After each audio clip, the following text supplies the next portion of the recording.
Alyss is here. I've worked really hard on testing and perfecting calculations, so let's go over her kit, advancements, matrices, and rotations, and then step back and take a look at where all teams stand in global currently.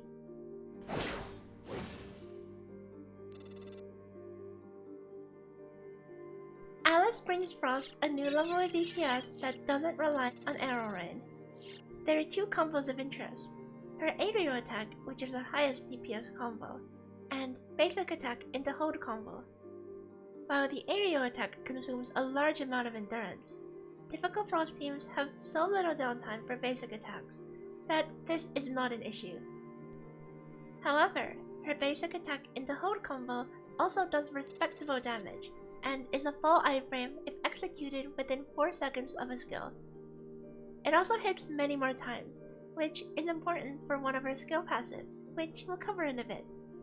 Until then, enjoy this reel of all Alyss's weapon combos and their DPS values.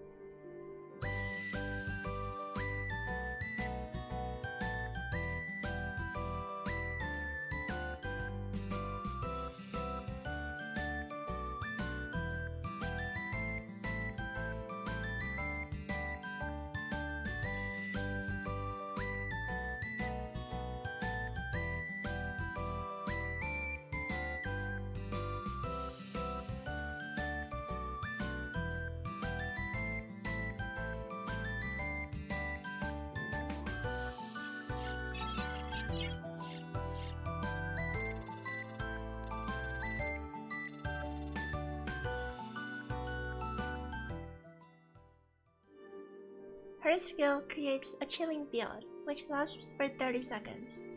Because the skill cooldown is 25 seconds, this field is essentially up all the time. Every discharge cast within this field triggers Hoarfrost, which deals bonus frost damage. Additionally, after hitting a target 12 times with Alyss's weapon, you trigger Spatial Slice, which deals passive AoE damage around you every 2 seconds, lasting up to 25 seconds or until the chilling field wears off. Note that this damage is not global on the field and only in a small AoE around yourself. Alyss's trait increases damage by 18% for 18 seconds when using a skill, and allows her A1 to work on all elements except Aberration, instead of just Frost, allowing for potential hybrid combos. But how does her A1 work exactly? Let's go take a look.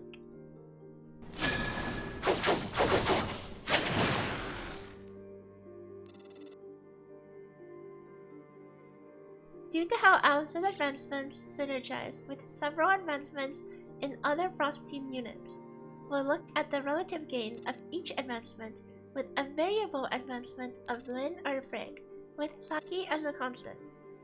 Her A1 is her most iconic advancement. Every Frost weapon skill or discharge used within the chilling field will cause Alyss to cast her discharge and then repeat that skill. However, the damage dealt is reduced to 70% of the original value. The discharge from Alyss's clone is affected by Claudia matrices, but the skill is not. Since you can't control whether clone spawns precisely, this means that skills such as Saki's cannot be reliably hit for their max potential. In the Lin team, this advancement doesn't change gameplay much.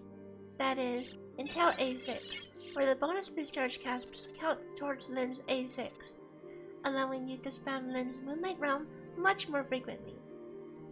In a Frigg team, the domain created by the Alyss clone will pop shortly after appearing, triggering Frigg's A1. Additionally, at A3 and above, you'll get a ton of extra damage from each discharge that Alyss's clone casts within Frigg's domain. As such, Alyss's A1 has considerable value for a team with Frigg. Her A3 increases the damage of her own discharge and Hoarfrost by 10% every time you use her discharge either yourself or via A1. The buff stacks up to 3 times and is multiplicative to all other values. All in all, it's worth roughly the same amount relatively for both comps. A5 increases Alyss's normal attack damage, as well as the passive Spatial Slice damage by 30%. This value is also multiplicative. Additionally, you get a cheat death once a minute. This advancement is worth roughly the same amount in both Frigg and Lin comps.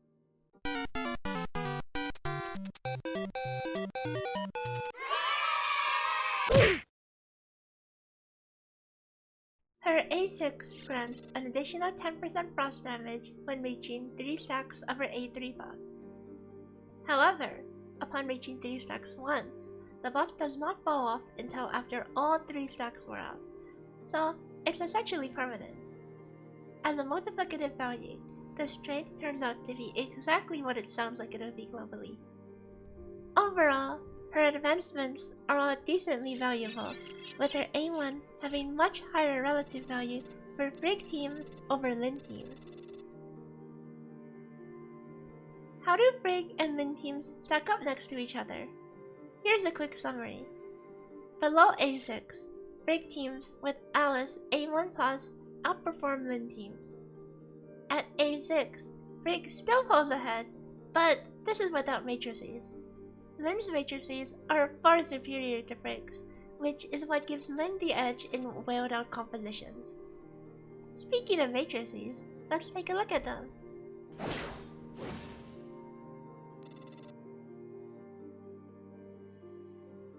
Alyss's 2-piece matrix gives a damage buff when swapping to that weapon, with additional bonus to frost damage if it's a frost weapon. Her 4-piece gives a stronger damage buff when using her discharge, stacking up to 2 times. It's a very strong matrix, and the 4-piece effect at 0 stars is roughly equal to the power you gain from A1 to A6. However, that's without taking other matrices into account. Because Alyss does decent on-field damage, 3-star generic DPS matrices such as Samir, Shiro, and Krull are roughly equivalent in power to her 4-piece. But her 4-piece is a buffing effect that can be put on other weapons. So the recommendation is, in terms of prioritizing her matrices over her own advancements, pull the 4-piece matrix if you either plan to 3-star it, in which case the power will eclipse any other alternative, or if you do not already have passive matrices on your other weapons. What about Claudia matrices? Are they any good on her? If you don't already have passive matrices on other weapons, you can put Claudia's matrix on Alyss herself, who will be using aerial attacks here and there, so you get additional value from the 2-piece effect. Overall, when used on Alyss like this, they are comparable in strength to Saki's matrix. They're not bad, but definitely not mandatory either.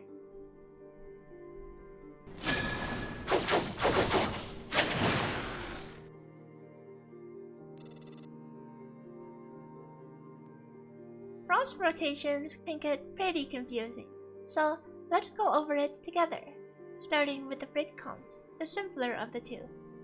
Note that this rotation also works the same for Lin at A5 and below, in which case you prioritize Lin's skill over Saki. If you can start with 2 Saki stacks, the rotation is much smoother. Start off by dropping Alyss's build, followed by Frigg's domain and then Saki's skill, which triggers the reset. Use Saki's skill again, discharge the Frigg and drop the domain again, and then if you have A5 Saki, hit her surge effect and then discharge to Alyss. In this team comp, Alyss's skill is the lowest damage of the 3, so you only cast it once per reset cycle, so there's no rush to use it. As long as you refresh it before the other skills come back up, that's fine. After exhausting all the important skill cooldowns, it's finally time to get your passive damage taking on Alyss. Do her basic attack hold chain, followed by aerial attacks afterward, which fully stack the effect. From here, you can use Alyss's skill, and then focus on DPSing on her, using discharges as they come up, making sure to hit Saki's surge whenever possible. Repeat this until Saki and Frigg skills come off cooldown, making sure to use Frigg's skill first. But what if you can't pre-stack Saki? If you can't pre-stack, then the ideal method for longer fights is to start off by using Frigg and Saki skills without Alyss. Using Alyss's skill a bit late allows the field to cover all the post-reset skill casts, so you can proceed with the rotation as normal after this. What about a Lin comp? Because of how many additional Lin casts you're gonna get from Alyss's A1 effect feeding discharge comes to her, the reset cycle is much faster. However, it's not always enough to get a reset before Alyss's skill comes back up. As such, you will semi-alternate between slow and fast Saki rotations. Slow rotations being those where you do not generate enough extra Lin casts in time to reset early, and reset about 25 seconds in after Alyss's skill comes back up. And then fast rotations where you have the Lin charges needed to reset early. Start out by casting both Lin fields, followed by Alyss's chilling field. Hit Saki's surge, followed by her skill. Discharge to Alyss, and then stack up your spatial slice with auto hold into aerial combo. Discharge into Saki, and then reset by using another cast of Lin's field. The next rotation will be a slow rotation. Cast Lin's skill again, followed by Alyss's. After gaining enough charge, discharge to Saki and use her skill. Proceed with the standard rotation of DPSing on Alyss, discharging when necessary until her skill comes back up. Then reset on it and enter another fast rotation with 2 Lin fields. When in doubt, a good way to remember what's going on is, if you have 2 Lin casts at the start of the rotation, you will be resetting early. Otherwise, you will be resetting on Alyss's skill.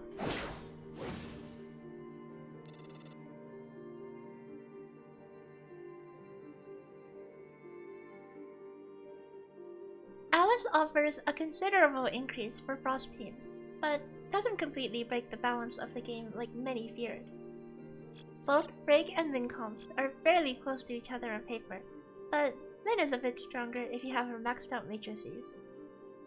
Theoretically, Frost teams will have the highest raw damage out of all elements, but not by much.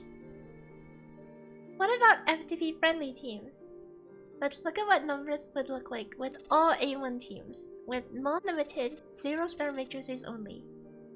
Here, there's no surprise that Fire is a strong contender, as Annabella is very powerful even at low stars. However, Frost has most of its power packed into Saki and Alyss's A1, and does beat out other elements at low investment.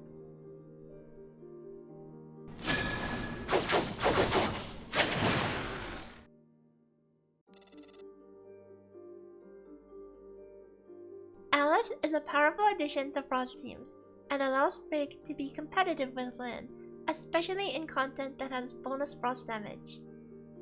Her trait allows for some potential hybrid comps, and offers a more consistent damage boost than Severe's. In Alyss teams, Claudia matrices are not necessary, and are just okay, roughly matching the damage of Saki matrices. Theoretically, she power creeps the current max damage potential by just a bit. Hope this video was insightful into the many layers of Alyss. I do my best to keep information concise, so if you're ever interested in the full math and logic, do check out my damage calculator, link in the description. See you guys next time!